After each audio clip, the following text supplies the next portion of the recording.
The soldier suddenly realized what was flying toward him wasn't a missile. In a flash of light, he found himself in a strange sealed room. The walls were completely airtight. He looked around in shock, unable to process what just happened. Moments ago, he was on the battlefield, so how could he be here now? But the sharp pain from his wound told him this was no dream. Instinctively, he pulled out his gun. Maybe he'd been captured. He tried using his phone to call for backup, but then noticed strange writing on the wall. It said death. His gut told him someone was playing a sick game. Before he could figure it out, the room suddenly started heating up. The man panicked. Stripping off his clothes didn't help, and the temperature kept climbing. He couldn't take it anymore and began pounding on the walls. The only response was the heat rising and the sound of his sweat sizzling on the floor. The place had turned into an oven, cooking him alive. Furious, he pulled out his gun and fired, trying to make a hole for air. But the wall was harder than steel. His bullets left nothing but scratches. With screams echoing through the room, he finally blacked out. When he came to, the temperature was back to normal, but the burning had left him completely dehydrated. Just as he tried to catch his breath, a loud bang shook the floor. His backpack and gun suddenly dropped, and the next second, his whole body was lifted and slammed down. The room was spinning. He was tossed around like a rag doll, slamming into the walls over and over. No one knows how long it lasted before it finally stopped. Luckily, he was tough and well-trained. He managed to survive it. Then he noticed something bizarre. The writing on the wall had moved to the floor, and his backpack and radio were stuck to the ceiling. Clearly, this wasn't an enemy prison camp. After calming down, he grabbed the radio and tried calling HQ, but all he got was static. He was on the verge of losing his mind. Then it hit him. The walls must be blocking the signal. His only hope was the radio, but it was stuck to the ceiling, so he decided to leave a voice message with his phone number, hoping someone would hear it and call. The problem was, he couldn't remember his number. Thankfully, it was written on the radio. Using binoculars, he copied it down on the floor. Make sure to remember this detail. It'll matter later. Just as he finished writing, the radio rang. He was thrilled. He never expected a call that fast. Desperate, he kicked off his shoe, trying to knock it down, but the shoe got stuck too. He completely lost it. Rescue was within reach, and he still couldn't grab it. Before he could come up with a plan, the room changed again. This time it was freezing. Frost spread across the walls as the temperature plummeted. He quickly put his clothes back on, but it barely helped. He wrapped himself in anything he could find, but the cold cut straight through him. Soon he collapsed, his face covered in frost. No one knows how much time passed before the cold finally eased. Somehow, he survived. Right then, the radio rang again. He was about to get up, but the room started shifting, the walls rotating again. He tried to grab the radio mid-spin, but his body was out of control. Still, through sheer willpower, he managed to catch it. The walls stopped moving, but he was too late. The call had already ended. Frantic, he checked the call log and dialed back. A woman's voice answered. After talking, he realized she was going through the same thing. She was also trapped in a sealed room. Listen, I've been taken, I'm kidnapped.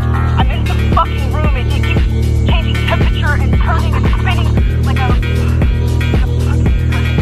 Washing machine.